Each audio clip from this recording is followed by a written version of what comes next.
ఛత్తీస్గఢ్లో మావోయిస్టులు రెచ్చిపోయారు. బీజాపూర్ జిల్లా జీడిపల్లి పోలీస్ క్యాంప్ 2 పై మెరుపు దాడి చేశారు. రాకెట్ లాంచర్లతో మావోయిస్టులు మూకుమ్మడిగా దాడి చేశారు. అయితే మావోయిస్టుల దాడులను భద్రతా దళాలు తిప్పికొట్టాయి. ఇరు వర్గాల మధ్య 3 గంటల పాటు భీకర ఎదురు కాల్పులు జరిగాయి. జీడిపల్లిలో ఏర్పాటు చేసిన పోలీస్ క్యాంప్పై వారంలో రెండోసారి మావోయిస్టులు దాడి చేశారు.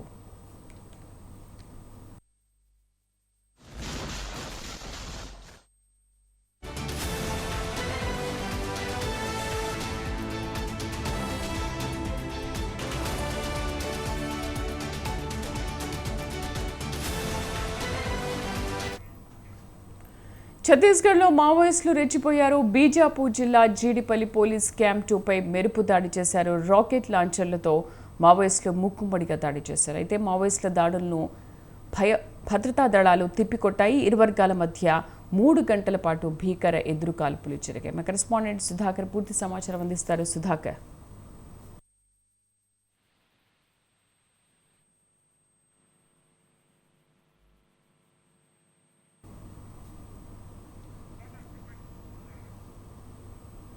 చెప్పండి. Thank you.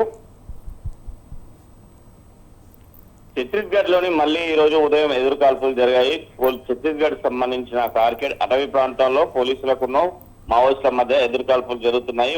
పోలీసులకు సంబంధించిన ఛత్తీస్గఢ్ రాష్ట్రంలోని ఈ రోజు బీజాపూర్ జిల్లా జీడిపల్లి పోలీస్ స్టేషన్ క్యాంప్ 2 పై ఇటు మావోయిస్టులు మెరుపు దాడులు లాంచర్లతో పాటు వారిపైన దాడులు చేయడం జరిగింది. అక్కడ ఉన్న పోలీసులు కానీ ఇటు బేస్ క్యాంప్ సంబంధించిన పోలీస్ బలగాలు కూడా మొత్తం అప్రమత్తమై ఇటు మావోయిస్టుల పైన కూడా ఎదురుదాడి చేయడంతో పాటు సుమారు ఇది ఒక 2 నుంచి 3 గంటల పాటు ఒకరిపై ఒకరు దాడులు చేసుకోవడం జరిగింది.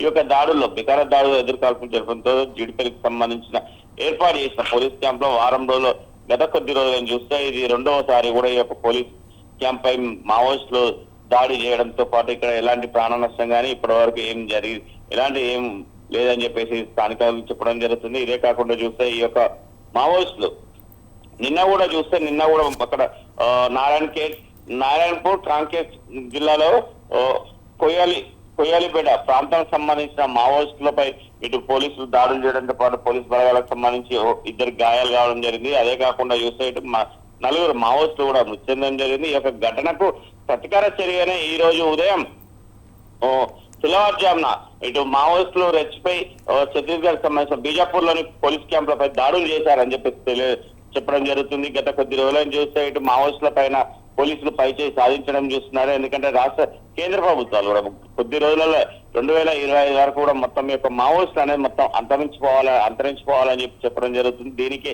కారణంగా ఇలాంటి చర్యలకు ఇటు ఛత్తీస్గఢ్ కానీ ఇటు మహారాష్ట్ర తెలంగాణ బార్డర్ లో కూడా చేయడం జరుగుతుందని చెప్పి తెలుస్తుంది. ఎందుకంటే మొన్న గత కొద్ది రోజుల క్రితం చూస్తే తెలంగాణ రాష్ట్రానికి సంబంధించి ములుగు జిల్లా ఎడ్డునాగారంలో 7 మావోయిస్టులను కూడా హతం చేయడం జరిగింది. ఇదే క్రమంలో చూస్తే మొత్తం రానున్న రోజులు మొత్తం దేశవ్యాప్తంగా చూస్తే కూడా ఎక్కడ కూడా మావోయిస్టులు ఉండకూడదు అని చెప్పేసి ఒక నిర్ణయం పైన ఈ యొక్క పోలీసుల ఆపరేషన్ కొనసాగుతుందని చెప్పి తెలిసింది. Sridevi. Right Sudhakar, thank you.